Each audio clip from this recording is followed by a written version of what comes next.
दरम्यान अमेरिका आणि इराणमधील चर्चेमध्ये कोणताही तोडगा निघालेला नसला तरी चर्चा ही पूर्णतः थांबलेली नाही, हे सकारात्मक चित्र आहे, अशी प्रतिक्रिया निवृत्त मेजर जनरल अनिल बाम यांनी दिलेली आहे। त्याबरोबरच इराण चर्चेबाबत गंभीर दिसत असली तरी अमेरिकेचे अध्यक्ष ट्रम्प हे गंभीर आहेत का, असा देखील प्रश्न त्यांनी उपस्थित केलाय। पाहूयात।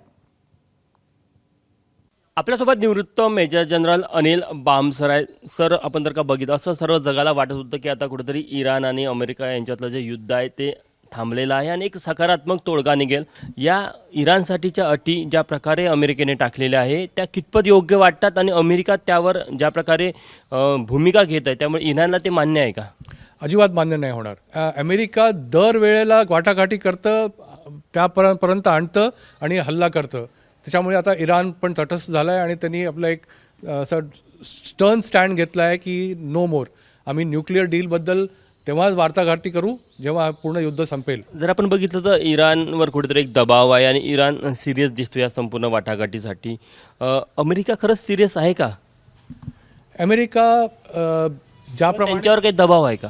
अमेरिकेवरती दबाव नाही आहे, पण अमेरिकेवरती दबाव आहे पूर्ण त्यांच्या स्वतःच्या राष्ट्राचा। अमेरिकेवरती दबाव आहे त्यांच्या इकॉनॉमिक स्थितीचा, कारण जितका खर्च ह्या लढाईमध्ये झाला आहे तो अनप्रेसिडेंटेड आहे। त्याच्यामुळे दबाव अमेरिकेवरती पण खूप आहे, पण त्यांचं पद्धत आहे दाखवायचं की वी आर नॉट इंटरेस्टेड। इराणवरती डेफिनेटली दबाव आहे कारण इराणचं पण खूप नुकसान झालं आहे आणि जर का लवकरात लवकर युद्ध नाही थांबलं तर आणखी नुकसान झालं तर इराणला खूप डिफिकल्ट होईल। चीनचा खूप मोठा रोल आहे याच्यामध्ये।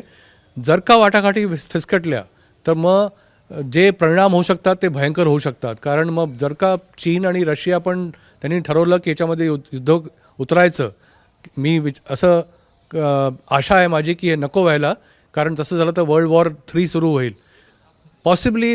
आजकालचे जे लीडरशिप आहे बाकी देशांची अमेरिकेची सोडून ते पुष्कळ मॅच्युअर लीडरशिप आहे, असं काही होणार नाही। पण चीन ह्याच्या पुढे खूप मेजर रोल प्ले करेल, कारण हे जे सुरुवात झाली आहे ती चीनमुळे झाली आहे आणि अमेरिकेला चीनच्या ह्याच्याबद्दल बोलावंच लागेल। कॅमेरामॅन अतुल हिडेसह तुषार कोहळे, एबीपी माझा, नागपूर।